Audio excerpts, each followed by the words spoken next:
People across the region continue to clean up after Friday's snowfall. In one section of Delaware County, neighbors got a helping hand from a local high school sports team. Action News reporter Sharifa Jackson has the full story.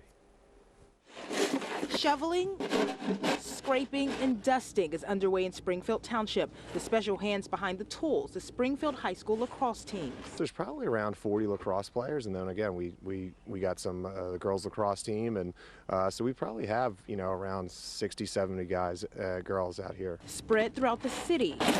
After Friday's snowstorm and the inches of snow and ice that's piled up, this is their way of giving back, handling the shoveling for elderly and disabled people in need. They said it made their day, and it's like that's what we're trying to do. It's good, builds better relationships with your team, and it also helps the community. The lacrosse teams, they had a lot of work to do. More than 100 people signed up to get their properties cleared, and many people and crews in different areas, they're doing the same. The goal is to get as much of this snow and ice cleaned up so it won't look like this for too much longer.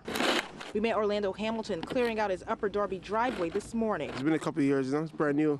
Breaking it in. After nearly 2 years of snowless winters, Mother Nature turned the area into a winter wonderland twice in 1 week. Drivers are taking it slow on the roads. I ain't had no problems with getting through to pick my wife up from work. And now that the snow is over, bracing for the bitterly cold temperatures that's sticking around. Reporting on Springfield Township, Sharifa Jackson for Action News at 10 on PHL 17.